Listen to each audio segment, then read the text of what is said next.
Halo semuanya dan selamat datang. Pernah nggak sih kalian dapat tugas penelitian besar dan langsung bingung? Aduh, harus mulai dari mana ya?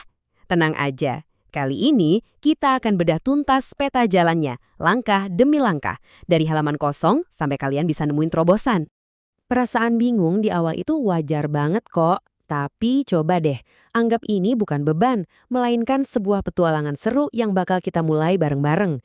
Kita akan ubah rasa bingung itu jadi sebuah penemuan yang keren. Oke, siap? Mari kita mulai petualangan ini. Setiap petualangan hebat kan butuh ketik awal ya. Nah, dalam dunia riset, langkah pertama itu adalah menemukan percikan ide atau yang kerannya disebut sebagai celah penelitian atau research gap. Nah, yang menarik di sini adalah ide penelitian itu nggak jatuh dari langit loh. Ide-ide brilian itu lahir dari pertemuan dua hal. Masalah di dunia nyata yang kita lihat sehari-hari misalnya, kok anak zaman sekarang beda ya? Dan apa yang udah pernah diteliti atau ditulis orang sebelumnya. Pas dua hal itu digabungin, kadang kita langsung nemu jawabannya, kadang buntu. Tapi momen paling emas itu adalah ketika kita nemu jawaban, iya sih, tapi.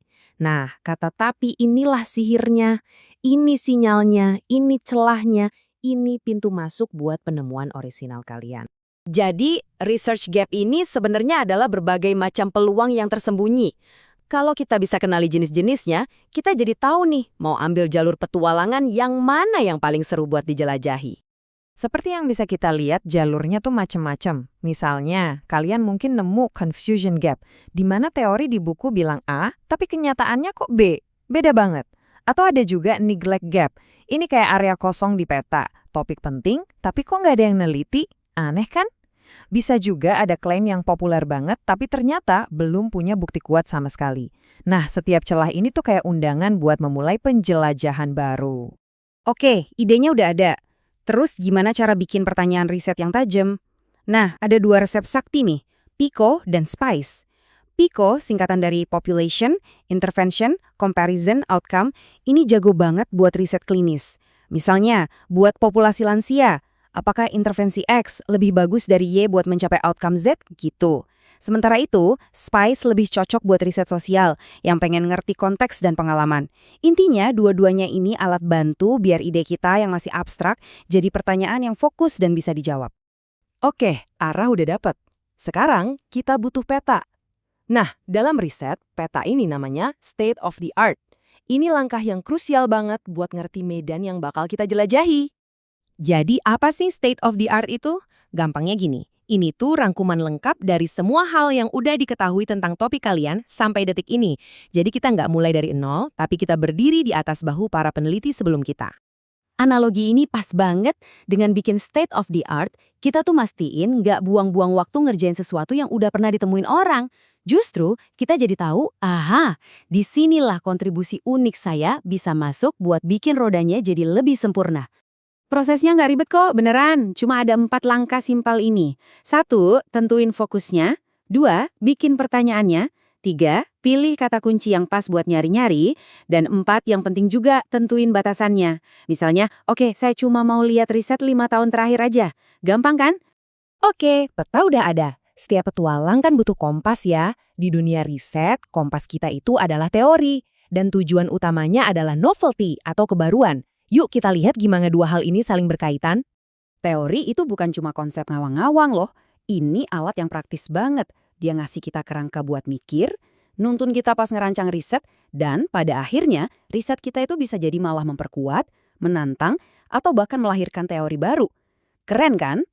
Nah, sekarang kita ngomongin novelty atau kebaruan. Coba diperhatiin. Kebaruan itu bisa datang dari dua sisi. Seberapa baru masalah yang kita angkat, dan seberapa baru solusi yang kita tawarin. Kombinasi keduanya nanti bakal nentuin jenis kontribusi kita.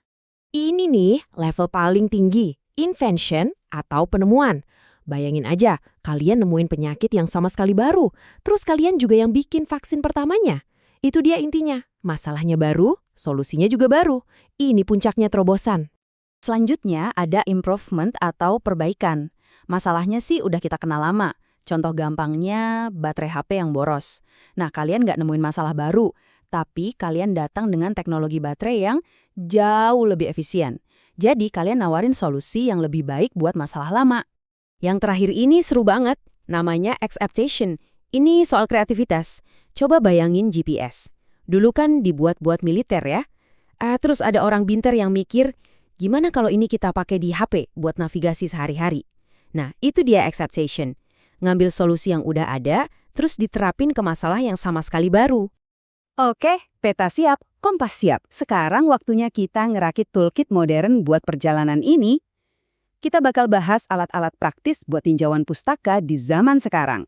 Penting banget nih buat tahu bedanya tinjauan pustaka biasa atau LR sama yang sistematis atau SLR. Gampangnya, LR itu ngasih gambaran umum aja. Kalau SLR itu jauh lebih ketat, terstruktur, dan objektif. Tujuannya buat jawab pertanyaan yang super spesifik. Makanya hasil SLR itu lebih bisa diandelin karena prosesnya transparan dan bisa diulang sama orang lain. Nah, biar pencarian literatur kalian nggak kayak nyari jarum di tumpukan jerami, kuasai ini, operator boolean. Kelihatannya simpel tapi ampuh banget. Pakai ENG buat mempersempit pencarian, hasilnya jadi irisan di tengah. Pakai OR buat memperluas, jadi dapat semuanya. Dan not buat ngebuang yang nggak relevan. Ini benar-benar ngubah pencarian acak jadi super efisien. Udah nemu puluhan artikel terus pusing aturnya? Nah, disinilah manajer referensi jadi pahlawan. Aplikasi kayak Mendeley atau Zotero itu ibarat asisten pribadi kalian. Mereka nyimpen, ngatur, dan bahkan bikin daftar pustaka otomatis. Ini benar-benar hemat waktu bala. Dan yang terakhir, jangan lupa manfaatin kekuatan AI. Alat-alat canggih ini bisa bantu kita nangkep isi artikel yang rumit dengan jauh lebih cepat.